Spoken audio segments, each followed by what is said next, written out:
Thomas the Tank Engine and Friends, Wooden Railway Adventures, Episode 259. Patrick Cements His Legacy.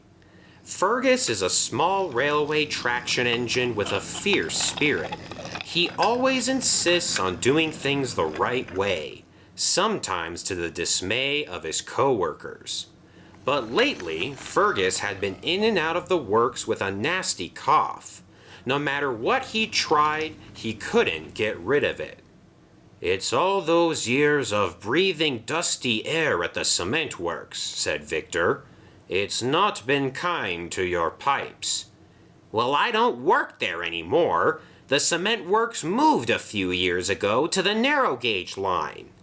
"Still, the damage has been done. I want you to stay here and rest a few more days. All this running around on the rails is no good for you right now." "Who says fresh air isn't good for you?" "I must attend to other matters. Behave, Fergus."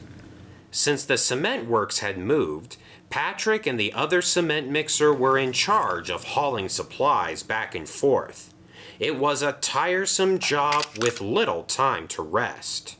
"This isn't fair. I want to be working with my friends rebuilding Sir Topham Hatt's house. It's not every day that you get to help fix Topham Manor. Just imagine the concrete foundation I could pour for a place like that." "No, actually, I can't.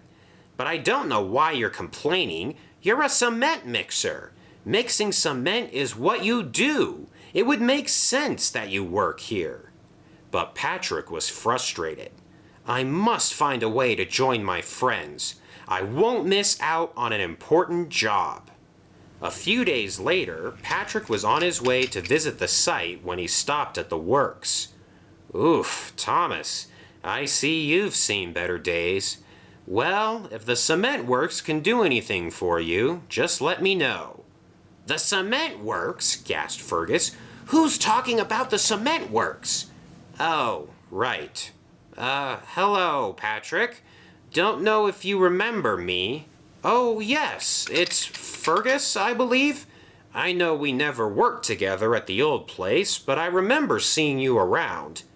"Yeah, those were the days. I was a bit sad when everything got moved, but the Skarloey Railway hills are full of all the materials you need. How are things there, by the way?" "Oh, you know, it's busy like all the time. We could sure use an engine like yourself to help with the workload. Me and the other cement mixer have to do all of the loading and transportation by ourselves. I sure took the past for granted." Fergus smiled. "Well, I could never forget my time there. After all, I am the pride of the cement works. I was the best worker they ever had." Patrick chuckled. "Oh, yeah, sure. I bet you were the best engine they ever had, but..." "No, not the best engine, the best worker, period." "Well, that's funny because you've been gone for a while now, and the cement works is still doing just fine, especially since I've been in charge there." Fergus laughed. "They wouldn't possibly let someone like you be in charge of the cement works." "Well, considering I am a cement mixer working at the cement works, I think I'm pretty qualified for the job." "Oh, I bet you're just the temporary supervisor until a more permanent replacement is found." Patrick was cross. "Fergus, I don't think you can stand not being at the cement works anymore, and it bugs you that we're doing just fine without you." "Oh, please. Me? Go back to the cement works? Never. That is behind me. I'm not allowed to go back there even if I wanted to. Right, Victor?" "What? Oh, yes. No more cement works for you, mister. You wheeze like an old engine when you puff down the..." "Well, you heard it from Victor. Can't go back. Besides, I'm living my best life right now." Patrick chuckled. "Sure, being stuck at the steamworks because you can't stop coughing sounds like a great time. Anyway, I've got to run. That cement won't mix itself. Nice talking to you, Fergus. And Patrick rolled away. Fergus was very upset. I worked so hard for so many years at the cement works, and I can't believe Patrick's in charge now. I hope he doesn't ruin everything. Elsewhere, Patrick was just as upset. Fergus still thinks the cement works is his. No way! I'm in charge whether he likes it or not. Oh, hello, Nelson. What are you doing here? Patrick, it looks like we're going to need some cement for Sir Topham Hatt's house. Would you be able to pour us a fresh batch? Absolutely, and I can prove to Fergus that the cement works runs just fine without him. Let me get right on it. But when Patrick inspected the mixer, he soon discovered a problem. It looks like we're running low on a few materials, one of them being gravel, and I can't make a new batch unless we have everything available. Let me see if one of Skarloey's engines can get us some rocks from Boulder Mountain. But the news got worse.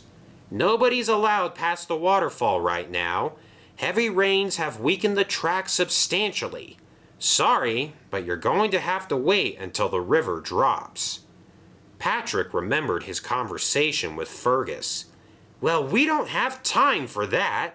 I have to get some gravel to the cement works right now. And if none of you will help me, then I'll do it myself. Patrick was determined not to lose any more time. He climbed onto the track just past the waterfall and wound his way to Boulder Mountain.